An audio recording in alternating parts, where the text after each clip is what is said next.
Hey, it's Zim, and today we're doing a little bit different thing here. We're doing more of a first impressions with Quantum Protocol. Now, I just picked up this game today. Looked pretty interesting, and it's been doing some crossovers with some games that I've actually really liked, like One Step from Eden.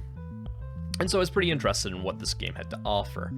One of the first things to state is that it's a really cool card game, but it's more of a puzzler style card game than what you'd expect. And that's also a visual novel. Now, that's probably where my biggest complaint is with this game so far, is the visual novel aspects. They don't take up too much time. It's not like you're reading like hours before you're playing a game, but the writing itself and the characters are not great. I'm not a big fan of the writing. The characters often feel kind of cliche and tropey. The dialogue often feels cliche and tropey. So it's definitely kind of one thing that like I often find myself kind of hurrying through. It's also not voice acted. I would have loved to see something voice acted, but that's just kind of a minor nitpick. This game is actually pretty cheap too. I believe it's only like $12.99 on Steam. And so far, what I've seen and what I've played from it, I think it's definitely worth the price, but I'll probably do another video giving my final thoughts once I've kind of completed this game. So you can see different save slots. We'll jump into this one. I do have a worry that there is not much replayability once you complete the game, although as you can see, we have pretty good ways to go before we've finished it. Probably expecting 12 to 20 hour gameplay by the end, but who knows, we'll see. So as you progress, this is kind of a very linear story. It introduces you to who the characters are, what's happening in the world, and also it's going to introduce you to the basics of the game. There's also research. Research is something that I thought was going to be really cool, but it's not that impressive, which is what it comes down to is as you complete different stories, your mastery goes up. As you get more mastery, you unlock different things, and near the end of it, it's basically just additional cosmetics. So it's not like something that you're making any interesting decisions on, which is what I was hoping for. It's in fact just kind of a progression. Now, you also get to kind of pick your own path. You'll end up picking basically all of them, it seems like, based on A, mastery lockouts, and B, like, when it came down and opened these up, right, like, I was mastery level 7, I'm mastery level 8 now, maybe I was level 6. Obviously, I can't choose any of these because my mastery is too low. So I was like, oh, I gotta choose one of these, and I wonder if it was gonna lock me out of them. So I chose this one, and it didn't even unlock this one. It made me play both of them before unlocking the next thing. So like, it doesn't seem like choices are really important. It's more of an illusion of choice, and you'll end up playing through all of it. That's not necessarily bad. I just don't know if it necessarily needed that. And who knows, maybe as we progress further down on these, because these are like your level 12 and level 14. These are kind of like the crossovers. Conflict with obviously this level 12 and level 14, right? But I don't think it's going to do anything other than maybe increase your mastery faster than what was originally intended, but we'll see. It also does a great job of showing you kind of expectations. So like these big rectangles are always like story plus you're going to play a game. These smaller squares means that you're going to just be reading story, and it's kind of a transition to the next thing.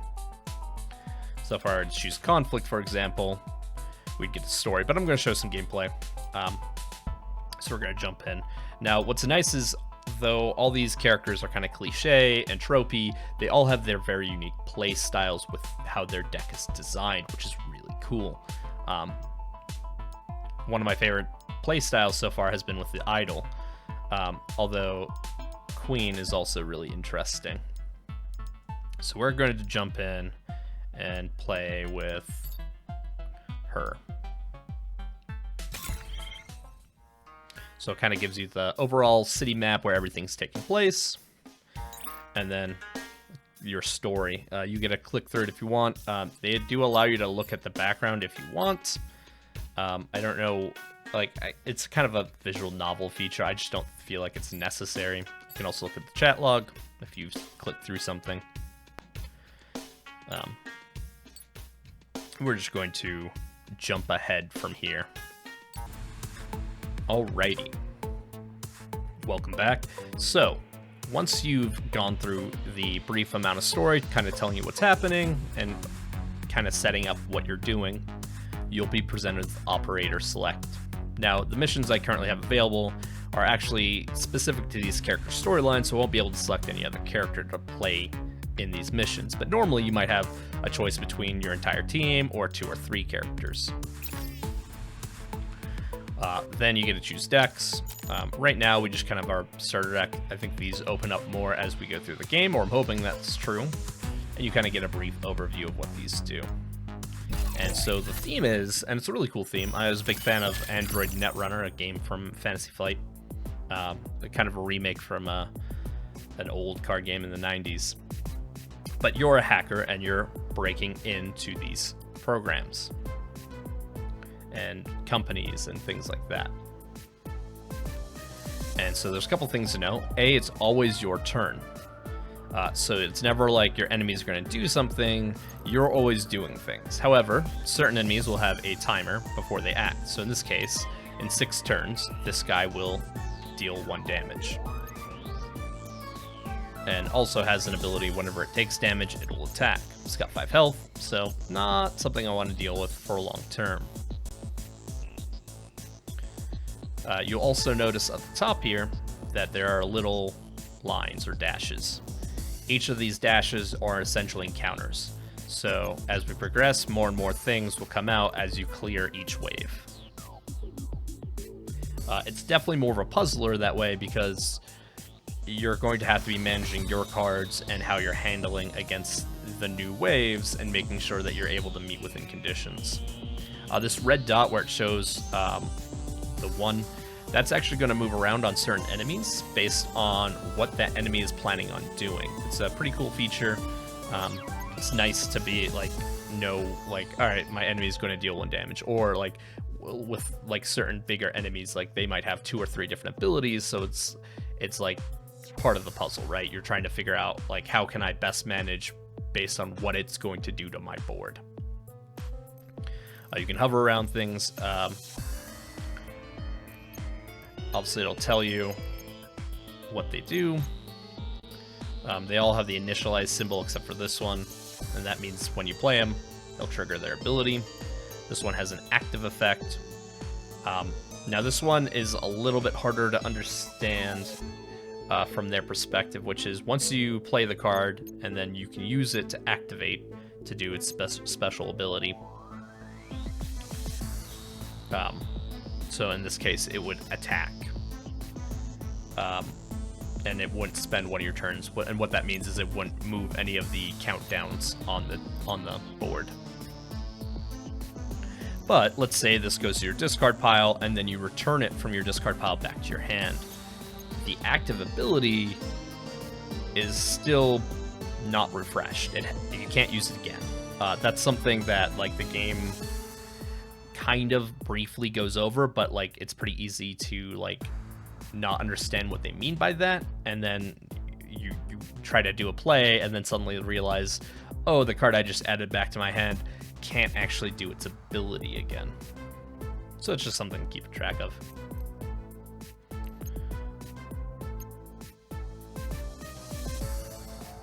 So this one wants to be in front of another .Hannah card, and that's all part of the name. And let's see, play 1 level lower. That's pretty good too. So play this katana. And see, since we played a card, the timer went down.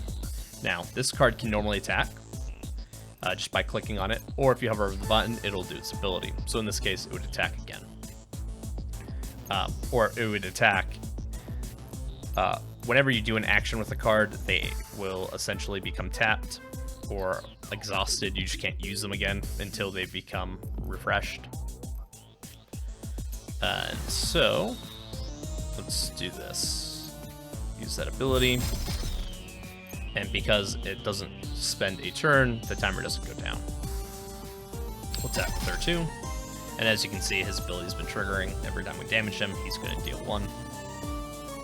Which is not ideal, but...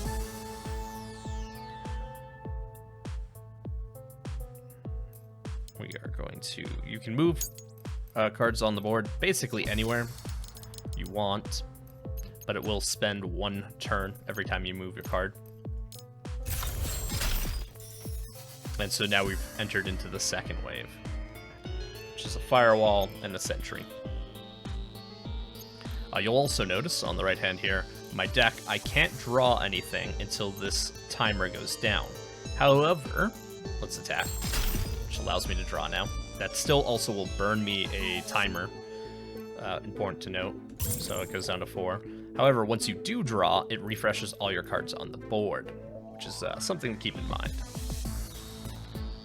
So we're gonna clear the wave here.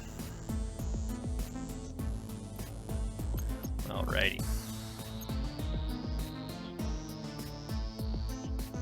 So in this case, this will refresh any effects on it. So if I were to turn this katana to my hand, the ability that has a red X through it would then actually be refreshed. That's pretty unique to this character, but because most of the time the effects won't get refreshed if you're able to bounce them. Fortunately, I'm trying to determine what is best. I think we're going to put you here. Bounce the katana back up. Now notice any cards that would draw you a card, so in this case, it also draws me a card. It won't refresh your board at all, and you still have your timer going down, essentially. So it doesn't allow you to cheat anything out.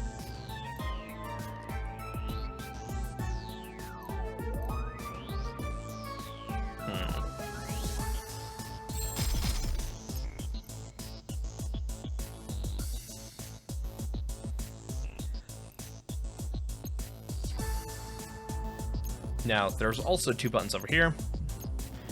What does this do? Well, it's going to discard the entire row of your cards. Now, that might be like, why is that good? When they discard, they will all attack as well. So it's a pretty unique thing. It's a pretty cool thing. Initialize will allow me to refresh everything, so to speak. It's going to shuffle my discard, my hand, and my board back to my deck and draw me 5 new cards. Now, ideally, I don't want to use that right now, but if I do clear my board like this, it won't be too punishing because I'll be able to get these cards back. I don't know if I mentioned the soundtrack. The soundtrack is pretty decent. At first, I thought all the characters had a unique soundtrack, which was going to be super cool, but it seems like each mission that you're doing has its own unique soundtrack. You also have a timer up in the right-hand corner under your zone, essentially. I think that's mostly for achievements and things like that. I've never seen it count down to where you're like on a timer yet. Now, that might be a mission later on, but right now, that's just not a thing. And up here is where your next wave is coming in, so it's telling me that these back 3 cards will be where the enemies land, which is nice to know, although not necessary right now. I don't want to draw because we don't want to refresh yet. So I'm thinking we want to put a katana.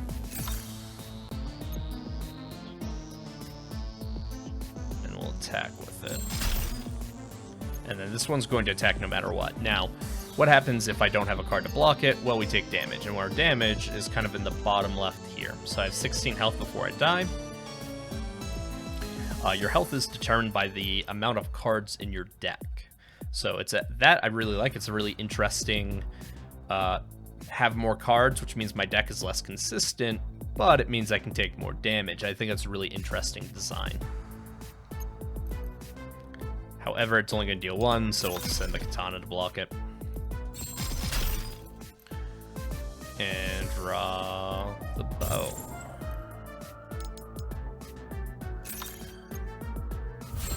Which will clear that for me. Now, combo there, deal some damage, move you here, and deal some more damage. Look at that.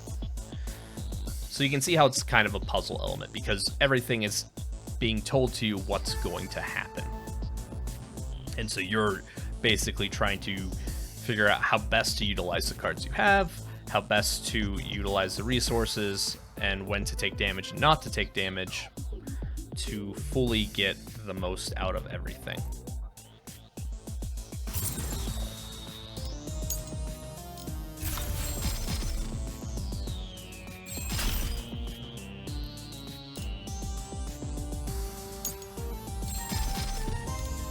Oh no, she's gonna die. Oh well.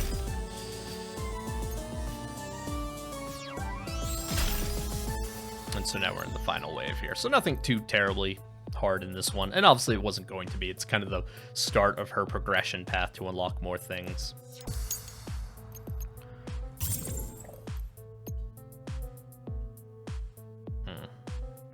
It's unfortunate because we just don't have anything there for the hand. Oh well.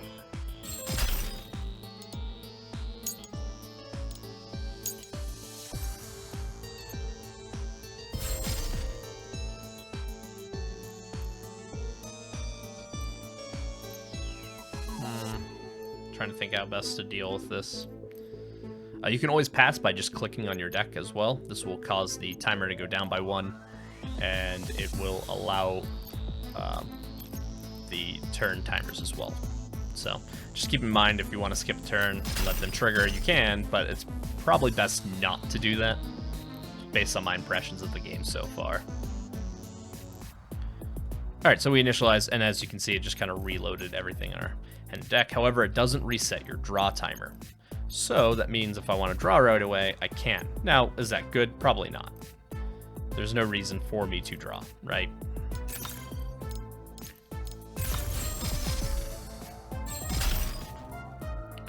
Because I had nothing to refresh, and so you want to kind of maximize your draws in this game. I'm going to place a katana here. And then she can attack, and then we can clear that wave. And so that's a basic mission for you. Then you'll get a little bit of story, your mastery will increase, and I'll show you the conclusion for the mastery system as well right here.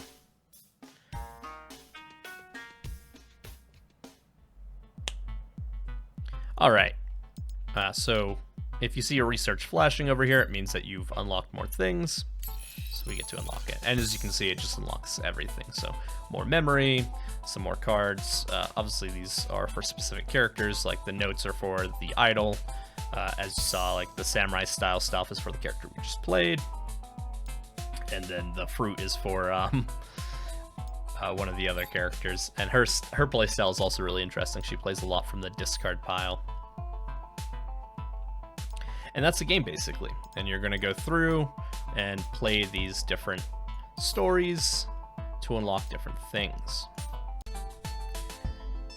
I'll have the final video for this on Friday, just kind of a complete playthrough of the game and seeing where we're at and whether or not there is high replayability or if you're just kind of stuck replaying through these story missions, which I'm hoping is not the case. I'm hoping there is like a roguelike style mode or just a mode that you can, you know, play these characters in and do more progression, which would be really cool. Thanks for watching, though. Leave a comment down below if you like these style of like impressions videos instead of an overall review, and I will talk to you guys later.